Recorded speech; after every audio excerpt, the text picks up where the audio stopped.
E se a verdade fosse que você é maior do que imagina, mais poderoso do que sabe, mais ilimitado do que jamais poderia sonhar, e que você é o criador da sua vida? Se você acredita que isso é verdade, então precisa acreditar em si mesmo. Autor best-seller do New York Times, pioneiro na união entre ciência e espiritualidade. Um especialista em ajudar a desmistificar o místico. Vamos aplaudir mais uma vez o Dr. Joe Dispenza. Mas existe outra forma de criar, uma em que você não precisa fazer tanto esforço. São leis que transcendem as leis newtonianas típicas. E se você sentisse a emoção do futuro antes que ele acontecesse, todos os dias, e então você começaria a acreditar cada vez mais que é o criador da sua realidade, em vez de ser a vítima dela. E essa é a verdade. Mas você não pode experimentar essa verdade a menos que entre no campo da criação. Se você começasse a fazer isso, poderia realmente encurtar a distância entre o pensamento daquilo que deseja e a experiência de já tê-lo. E, de repente, você não está mais indo atrás disso. Isso começa a vir até você. E então, você entra nessa zona, nesse fluxo, e agora você vai querer sentir essa sensação mais do que sentir sua própria vitimização. E é aí que você deixa de pertencer ao seu passado. É aí que você passa a pertencer ao seu futuro. Podemos começar com isso. Você mencionou que essa é a energia que cura, certo? Acho que no início você disse, essa é a energia que cura. As pessoas estão trazendo essa energia. Por que você acha que tantas pessoas não têm energia para criar a visão, o sonho que desejam? É algo que elas estão perdendo? Algo a que não têm acesso? Ou será que elas simplesmente não possuem essa energia que cura e atrai seus sonhos? Eu acho que vivemos em uma condição de descrença crônica. E se a verdade for que você é maior do que imagina, mais poderoso do que sabe, mais ilimitado do que jamais poderia sonhar, e se essa for a verdade, que você é o criador da sua vida, você tem que começar. Se você acredita que isso é verdade, então precisa acreditar em si mesmo. E a sua crença em si mesmo precisa ser conquistada. Ela precisa ser merecida. E a única forma de acreditarmos em um futuro é quando sentimos emoção associada a ele. Por quê? Se você sente essa emoção, o seu corpo, que é a sua mente inconsciente, não consegue diferenciar a experiência real que está gerando aquela emoção da emoção que você está criando apenas com o pensamento. O poder da visualização emocional. O corpo é extremamente objetivo. Ele não sabe a diferença entre uma experiência real e uma emoção criada mentalmente. Ou seja, você está dando ao seu corpo uma amostra emocional do futuro. E quanto mais forte a emoção que você sente, mais você lembra desse futuro. Você literalmente grava os circuitos cerebrais para acreditar mais naquilo. Mas, se voltarmos ao automático e nos tornarmos vítimas da nossa vida, dizendo que uma pessoa, uma circunstância ou uma condição está me fazendo sentir ou pensar assim.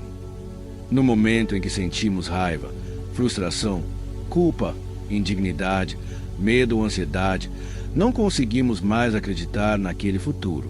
Essas emoções estão associadas a memórias do passado e nos fazem agir como se ainda estivéssemos no passado.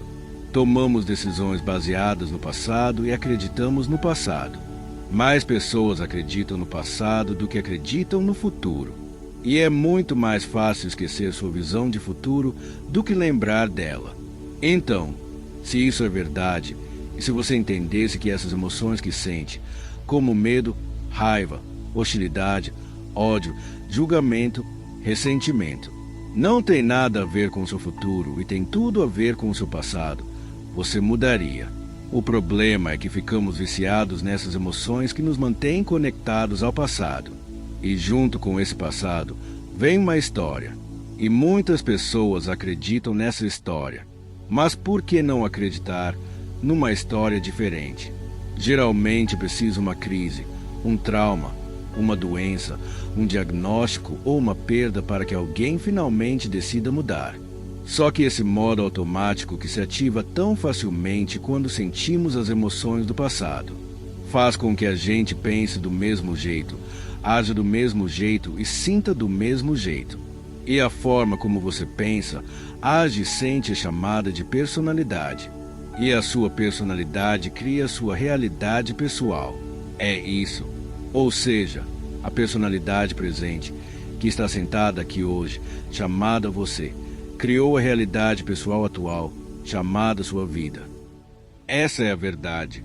Então, se você quiser criar uma nova realidade pessoal, uma nova vida, você vai precisar mudar a sua personalidade, transformando sua realidade pessoal. E o primeiro passo para isso é se tornar consciente dos seus pensamentos inconscientes. Aqueles que dizem, eu não consigo, é difícil demais, eu nunca vou mudar, a culpa é do meu ex, o amor é isso ou aquilo.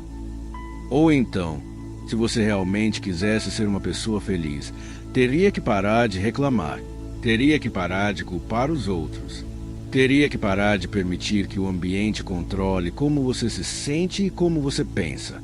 Se você realmente quiser se tornar uma nova personalidade, precisa decidir que a emoção da escassez não pode existir em uma pessoa abundante. É aqui que a teoria vira prática. Como você pode acreditar em um futuro que ainda não viu? O produto final de uma experiência na realidade tridimensional é chamado de emoção. E a maioria das pessoas espera pela riqueza para então se sentir abundante. Eles estão esperando por um novo relacionamento para sentir amor. Estão esperando pelo sucesso para se sentirem empoderados. Estão esperando pela cura para se sentirem completos ou gratos. Esse é o modelo antigo de realidade. Então, você precisa trocar essa emoção do passado, e a história que vem com ela também precisa ir embora. Quando você supera suas emoções, você domina suas criações. Isso é libertar o corpo do passado. A pessoa que quer se tornar rica precisa se apaixonar pela riqueza. Ela precisa namorar a ideia da riqueza, realmente se envolver com ela. É necessário começar a pensar como uma pessoa rica pensaria, agir como uma pessoa rica agiria, sentir como uma pessoa rica se sentiria. Você precisa se tornar essa personalidade. E essa nova personalidade deveria começar a gerar mudanças na sua realidade pessoal. As sincronicidades não seriam apenas vagas de estacionamento disponíveis, mas coisas grandes, aquelas que desafiam sua crença.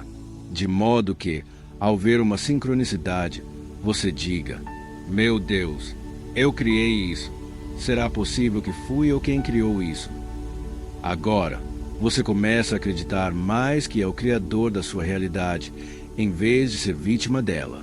E essa é a verdade. Mas você não pode viver essa verdade se não entrar no campo da criação.